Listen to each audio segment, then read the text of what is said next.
आपका स्वागत है बिट्स एंड द बैलेट में। मैं आपका दोस्त होस्ट, आपका आज का एंकर सैयद समीर आलम। आज एक ऐसे टॉपिक पे बात करने वाला हूँ आपके साथ, जो कि आज की पॉलिटिक्स में बंगाल के लिए बहुत इंपॉर्टेंट है और बंगाल की जनता के लिए बहुत इंपॉर्टेंट है। वेस्ट बंगाल में चुनाव हो रहा है, हम सब जानते हैं। एक चरण हो गया, सेकंड चरण जो कि 29 तारीख को शहरी इलाकों में होने वाला है। इसमें दो पॉलिटिकल पार्टीज के बीच में घमासान युद्ध है।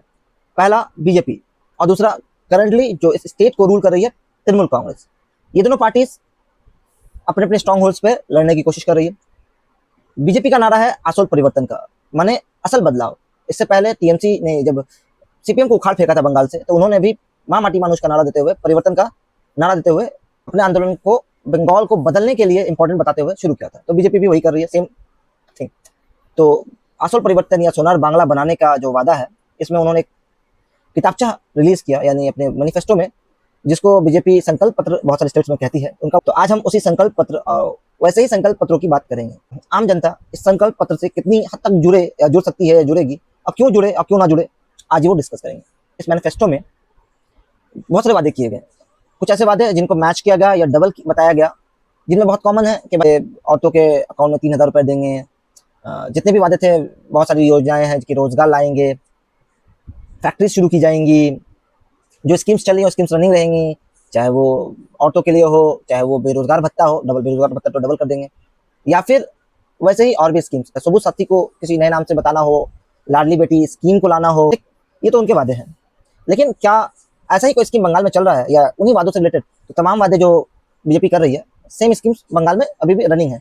चाहे वो औरतों के अकाउंट में डायरेक्ट ट्रांसफर हो, बेरोजगार भत्ता शुरू किया गया था औरतों के लिए लक्ष्मी भंडार हो, चाहे वो बेरोजगारों के लिए युवा भत्ता हो, चाहे वो मैट्रिक पास करने वाली लड़कियों को 18 साल जिनका एज हो जाए उन लड़कियों को पैसे देने हो, एक सम्मान की राशि देनी हो, या फिर सबूत साथी के तहत साइकिल्स डिस्ट्रीब्यूशन हो, या फिर स्टूडेंट क्रेडिट कार्ड हो, या फिर स्वास्थ्य साथी कार्ड हो।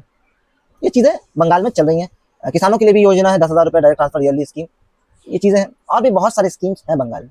तो क्या अगर गवर्नमेंट बदलती है, कल को बीजेपी आती है, तो उसके आने से इन स्कीम्स का क्या होगा, इस पर कोई क्लैरिटी नहीं है। हाँ, चीज़ें हैं कि हम अब स्कीम्स लाएंगे, नए नाम देंगे उनको, उनकी अमाउंट को इंक्रीज करेंगे, बट असल में क्या होगा। तो इन जो स्कीम्स का मैंने नाम लिया, इनको बीजेपी वादा करती है कि उनके मैनिफेस्टो के तहत वो डबल कर देंगे। बहुत सारे स्कीम्स में डबल है जो करंट गवर्नमेंट चला रही है, और बहुत सारे नए नए योजनाओं के बारे में बात की गई है। तो इन वादों का क्या ये वादे बीजेपी गवर्नमेंट पूरी करेंगे, या फिर ये खोखले वादे होंगे, चुनावी जुमला होकर रह जाएगा। तो ये जानने के लिए तो हमें बीजेपी के ऐसे ही वादों को समझना होगा। ऐसे ही वादे जो बीजेपी ने किसी और स्टेट में किए, ये समझना होगा। तो दिल्ली का एग्जाम्पल लेते हैं। दिल्ली में 2,500 रुपये डायरेक्ट ट्रांसफर की बात की गई थी। 500 रुपये में गैस सिलेंडर देंगे, ये बात की गई थी। कचौड़ा का पहाड़ हटाया जाएगा, 50,000 रोजगार दी जाएंगी। बस फ्री बस राइट्स है तमाम औरतों की रहेंगी। मार्शल्स वाला बात भी मान लिया गया था। झुग्गी झोपड़ियों को लीगलाइज किया जाएगा, और भी बहुत सारे वादे थे। क्या उन वादों का कुछ हुआ? तो जवाब है लाइक कुछ वादे जमीन पर आए, जैसे कि दोबारा पेंट करके मोहल्ला क्लिनिक को एक नया नाम देकर शुरू किया गया। अटल बिहारी वाजपेयी साहब के नाम पे अटल बिहारी वाजपेयी साहब के नाम पे 5 रुपये पे खाना देना शुरू किया गया, वो अटल स्कीम के तहत। हॉस्पिटल्स में इलाज सस्ते होंगे, 10 लाख तक का इलाज हो पाएगा, ये चीज़ें की गई प्रधानमंत्री के बैनर के अंदर। और लेकिन जो मोटे मोटे वादे थे, वो वादे आज भी अपने आप को पूरा होने का वेट कर रही है। 1 साल हो गया दिल्ली में सरकार बदले। जैसे कि पहला वादा 2,500 रुपये डायरेक्ट ऑटो के अकाउंट में मिलेगा, हमारे यहाँ पे 1,500 आज के डेट में मिल रहा है। तो 1 साल हो गया गवर्नमेंट को, अभी तक स्कीम में के लिए फॉर्म फिलअप करने के लिए वेबसाइट पोर्टल रेडी नहीं है। दूसरी चीज़, स्कीम्स का कोई अता पता नहीं है, अभी तक क्राइटेरिया फिक्स नहीं किया गया कि किन को मिलेगा किन को नहीं मिलेगा, 1 साल होने के बावजूद। और भी जैसे कचौड़ा का पहाड़, रेखा गुप्ता मैडम बोलती हैं कि हमारा एक मंत्री जाता है रोज कचरे के पहाड़ के पास और कहता है तुझे तो जाना पड़ेगा, लेकिन आज तक गया नहीं। कचौड़ा का पहाड़ वहीं है। पॉल्यूशन पे बात था, तो पॉल्यूशन के लिए आपने देखा ही होगा, जहाँ पे मीटर्स हैं, जहाँ पे पॉल्यूशन नापने के मीटर्स लगाए गए, वहाँ पे पानी का छिड़काव कर करके पॉल्यूशन को कम दिखाया गया। और दिल्ली में पॉल्यूशन की वजह से जाने लाइक लाइफ हेल होकर रखा था ठंडी में। दिवाली और होली पे 500 रुपये के अंदर सिलेंडर मिलेगा। आज भी लोग वेट कर रहे हैं, वो सिलेंडर कहाँ है। दिल्ली में होली दिवाली दोनों होकर चली गई, आज तक वो सिलेंडर घर तक नहीं पहुँचा। और जब हम ये चीज़ देखते हैं तो हमारे दिल में एक सवाल आता है कि बंगाल में तो स्कीम्स चल रही हैं, पटरी पे स्कीम्स दौड़ रही हैं, क्या हम इस परिवर्तन की हवा को बंगाल जैसे स्टेट में लाएं, जहाँ पे बहुत सारी स्कीम्स ऑलरेडी रनिंग है।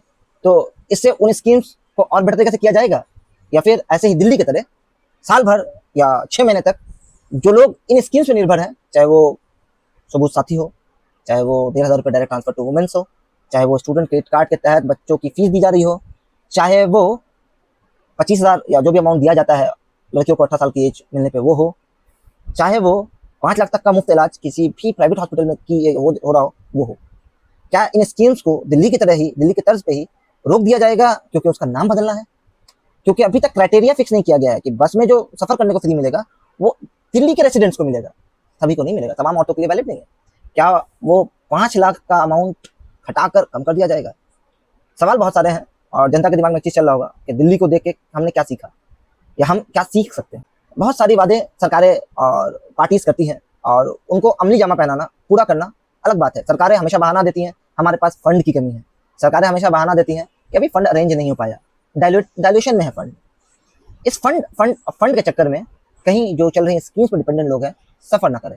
जैसे दिल्ली में भी फंड तय हो गया है, लेकिन सिर्फ फंड तय होने से नहीं होता, जब तक चीजें जमीन पर ना दिखे ऐसे वादे, ऐसे फंड पेपर पे एलोकेट होने का जनता क्या ही करेगी।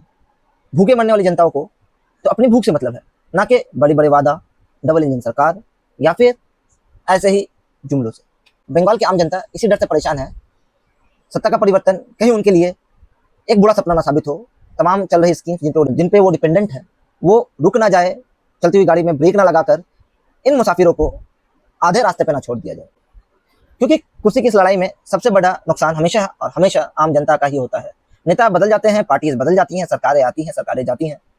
असल परिवर्तन के चक्कर में कहीं सही में हमारी स्कीम्स को ही टोटली स्क्रैप ना कर दिया जाए। असल परिवर्तन का मतलब कहीं लाभार्थियों को फिर से बड़ी बड़ी लाइनों में लगवाना, उन स्कीम्स के लिए ऑफिस के बाहर बाबुओं के लिए वेट करवाना, जनता को फिर से लाइन में लग के स्कीम्स का वेट ना करना पड़े।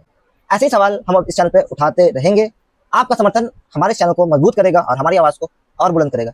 हमारे इस वीडियो को बंगाल के तमाम उन शहरियों तक पहुंचाएं जिनको असल में ये नहीं पता कि वादे करना और वादे पूरे करने में ज़मीन आसमान का फर्क होता है।